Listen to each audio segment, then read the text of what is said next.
I think we need to make the case, the why, the what, the who, the where, the when of preventing violent extremism, and really remind ourselves and reinforce, both in this country and in other countries, the importance of maintaining this agenda.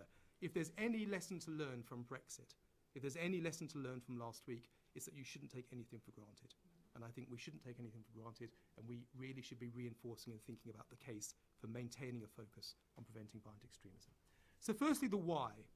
I can think of at least 3 reasons, and there are many more, but at least 3 reasons why maintaining a strong focus on preventing violent extremism is immensely important, both for this country and for the world more generally.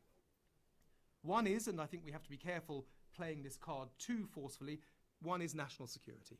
And that's certainly a concept and a term that I think resonates with many governments understandably.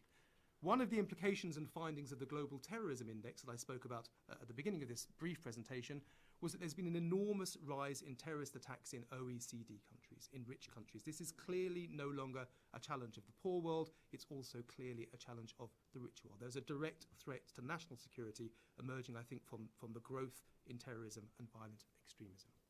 The GTI, the Global Terrorism Index, I think also makes very clear that there are growing intersections between violent extremism, terrorist groups, and criminality and cybercrime. I think that's another area that we must be focusing on when we think about this national security argument. There is also an argument, and we must make it immensely carefully, and I have a colleague in the audience who I'm sure will say more about this. Let's make it carefully that there's clearly also a link between violent extremism and migration and refugee flows. But please note what I'm saying. I'm not saying that migrants and refugees are coming to commit violent extremist outrages. I'm saying that they are fleeing violent extremism. And there's certainly one of the reasons why we have a spike in migration and refugee flows in places like Europe is the growth in violent extremism. We have to work through the correlations. The second reason I think that you can make a strong case that we must maintain the focus on prevention, on preventing violent extremism is, and I think we should be honest, and I think we're here in a think tank community, in a think tank setting, I think we should be honest and clear that counter-terrorism alone it doesn't work. I think the lesson of the last 15 years that we just heard put on the table for us is that counter-terrorism measures are expensive, ineffective, and often full of unintended consequences.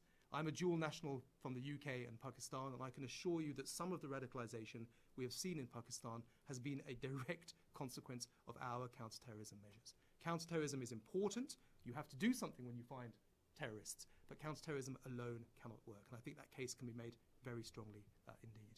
The third case that I would make if I was trying to establish this case for an incoming administration is that PVE is actually immensely cost effective. This is a relatively small amount of money surgically, incisively put at an early stage in vulnerable communities to focus on intervention that I think can make a huge difference, especially since we recognise that the focus for violent extremism, preventing violent extremism, is about empowering local communities. So I think this is a remarkably cost-effective way to deal with what otherwise will become a long-term challenge. That's the why, and again, I think this case needs to be made forcefully and elaborated much more than I'm doing at the moment. What about the what? What should a response to preventing violent extremism look like? What have we learned in the last 2 years at GCERF and the last 5 years since this has been on the agenda? Well, one thing we've learned is that there's a funding gap, that there is no natural source of funding for preventing violent extremism. Some of the money comes from security sector sources, but most of that is spent on hard security counter-terrorism responses with relatively little money left over for the sorts of softer security stuff that we're talking about, women's empowerment, access to education, critical thinking, so on and so forth. Some of the money comes from development pots, and certainly the OECD DAC has recognised that PVE is eligible for ODA. GCERF has been recognised as an ODA-eligible organisation, which means that you can report contributions that focus on PVE and that come to GCERF against your official development assistance targets. But still, and I think I referred to Pakistan, there is still immense suspicion amongst many colleagues in the development world about this agenda. They see it as a security-driven agenda, they see it as a US agenda, they see it as a State Department agenda, and they see it as risking hijacking development principles. So one of the challenges, I think, for any incoming administration here or elsewhere is to address the funding gap for preventing violent extremism, because I think it's quite significant at the moment. A second thing that we've learnt is local communities. The real focus of this work needs to be on local communities, which is immensely difficult. The drivers of violent extremism are contextual, are locally specific. change over time. We're talking about behavioural change, working with local communities to build new resilience against violent extremism. These are very difficult areas in which to demonstrate quick wins, easy results, easy impact. There's all sorts of challenges around working with local communities, but that's, I think, where the focus should be. The third thing we've learnt, and I think this is very important, is focusing on the responsibilities of national governments. This mustn't be seen as another Western campaign. This mustn't be seen as some form of imperialism. This is about working with national governments to understand their particular challenges and help them develop their own national action plans to deal with their challenges. So the role and responsibility of national governments, absolutely important. The who. Well, I think there's a couple of answers to the who should be responsible for this work. Firstly, I think we need a whole of government approach. I think this is an opportunity to overcome some of the inefficiencies that we've seen around preventing violent extremism. The silos that are developed between the diplomatic community, the defence community, the development community. Let's take this opportunity in the name of cost effectiveness to make sure that we are cost effective and we bring together the right sorts of people and the right sorts of funding sources to really launch new funding around this area. Secondly, clearly, while civil society is important and I think increasingly engaged in this field, I would like to focus on and emphasise the role of the private sector.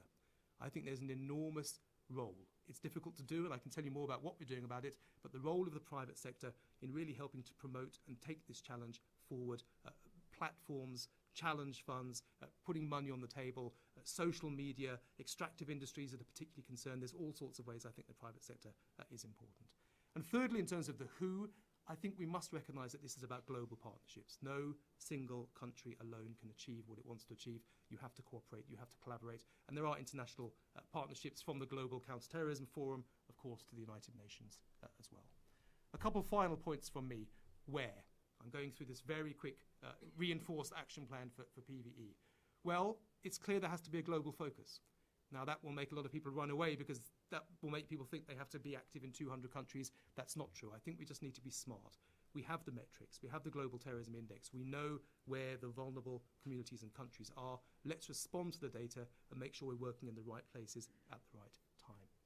Secondly, we have to recognise this as a transnational challenge. Anything that you do in one country has consequences in other countries. We have to recognise the interrelationship between actions in one country and consequences in other countries. And a third point I'd make is that we really need to focus on specific localities. I think we need much more work about, for example, preventing violent extremism in cities. I think we have to be careful about it, there has to be more work on preventing violent extremism in some refugee camps around the world, for example. So local specificities are important. And the final one of my why, what, who, where is when. And this is the answer that I have. This is about prevention. This is a long-term goal. You can't achieve prevention with 1 year of funding or with 1 year of attention. You need long-term commitment to the prevention agenda. And I think we must make sure that we make the case that that long-term commitment is important and is there. It has to be sustainable. I think sustainability is an enormously important principle. And thirdly, of course, the answer to the question when is now. Because it's quite clear, if you look at the Global Terrorism Index, for example, that our opponents are not waiting. This action has to take place now. And to share one of my concerns around the Preventing Violent Extremism agenda, I am nervous that it will slip down the path that, for example, the migration and refugee agenda did, which is lots of dialogue, lots of summits, lots of international meetings, and not enough action. Let's make sure that we're action-oriented as quickly as possible.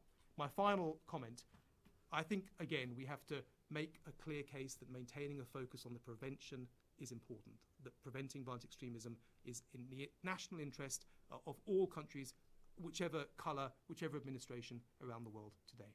But to make the case convincingly, and here I think we'll hear from the experts around the table, to make the case convincingly, we need to do three things.